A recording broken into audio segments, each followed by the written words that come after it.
Chess friends, I welcome you to this video, and we'll look at another of the immortal games of Robert J Fischer.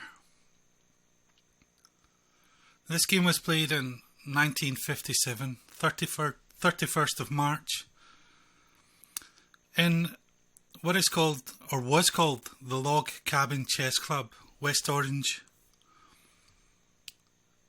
which is in New Jersey, I believe. And it was what is called a 50-50 tournament. That is, you had to make 50 moves within 50 minutes, a kind of rapid tournament. And Fischer's opponent was Norman Hurttlen. And he opened with 1f4, the bird opening. And in this game you are going to see the exploitation of weak squares. Fischer plays knight f6, locking down on the e4 square.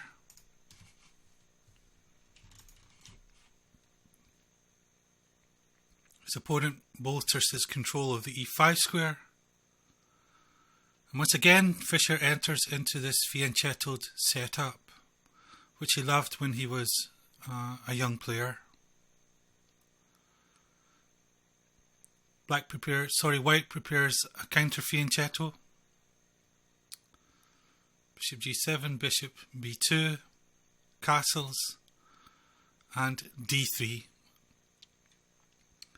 And this is a teaching moment for us, because when our opponent makes a pawn move, we should immediately stop and reassess the position, because pawn weaknesses make irrevocable weaknesses that we can sometimes exploit.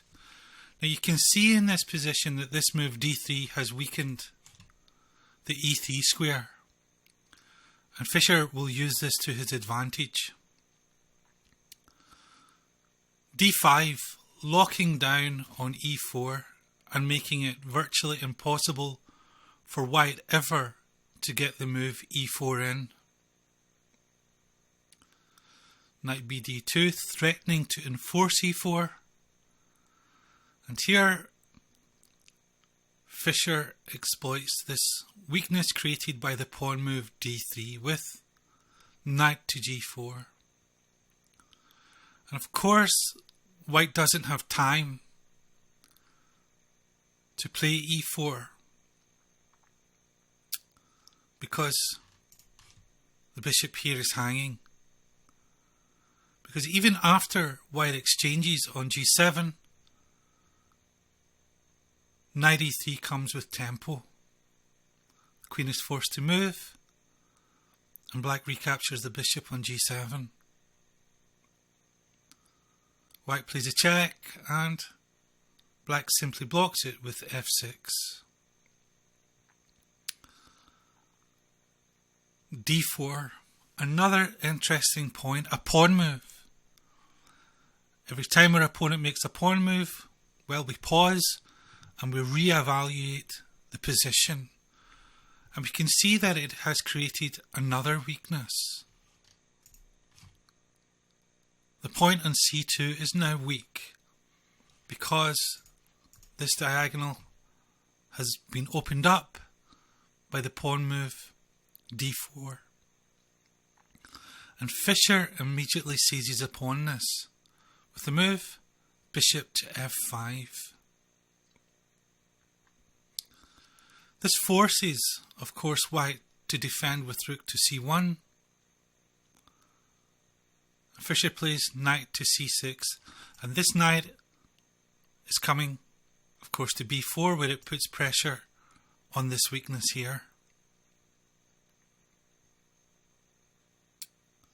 White threatens the knight, which has lodged itself in on e3, making, of course, White's development very difficult. And Fischer simply chops the bishop with knight takes f1. White recaptures, and Fischer develops with tempo, threatening, of course, the pawn on f4. White is forced to defend the pawn, and the knight comes to b4.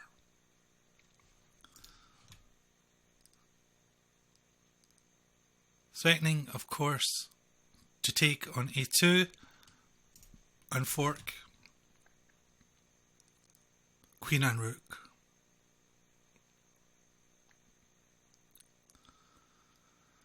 White defends, but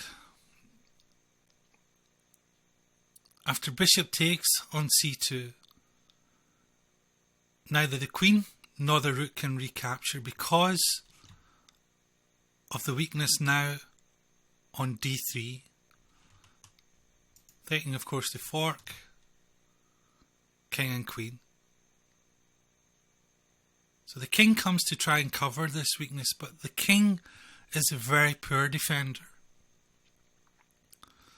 And the bishop simply drops back to e4.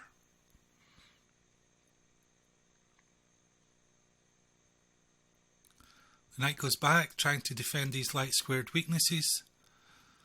And having done all he can on the queen side against these light squares, Fischer now turns his attention to the centre, with the move rook to e8. Now normally when the centre is closed like this, we play on the wings, but White's king is in the centre, and it makes good sense to try and open up the centre with the pawn thrust e5. And that's exactly what Fischer does. He targets this whole complex of dark squares, and it's quite amazing the way the position opens up. Knight comes to g3. Fischer carries out his idea of opening the centre. Rook f1, e takes d. Queen takes, and Fischer simply negates any counterplay along this open, half-open c-file. The knight is attacked, but Fischer has a greater threat. Simply ignores it and plays c5. And the queen is forced back. Fischer simply brings his knight. And look how he is targeting these dark squares in the centre. Knight takes bishop. Of course, the bishop has fulfilled its purpose. It's no longer essential for Black's plans, and Fischer is happy to swap it off.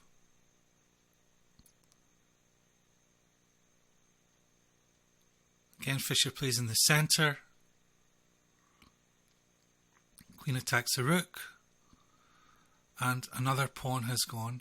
And here, in fact, White resigned, because Black has too many threats. He's threatening, of course, to win more material here, with discovered checks, of course, against the queen. There's all sorts of nasty things can happen to White from this position. But I thought it was an absolutely wonderful example of how to exploit weak squares created by one's opponent's pawn moves. We saw that with this move d3. Fischer immediately occupied the weakness created by this move. And then again with the move d4, Fischer once again immediately exploiting this weakness. So when our opponent makes a pawn move, chess friends, simply pause and reflect deeply on the position, because you might just find that it has created irrevocable weaknesses that you can exploit with your own chessman. So thank you very much for watching this little chess video, my chess friends. I hope you got something from it that you can apply in your own games, and I sincerely wish you well with your own chess. Take care and goodbye.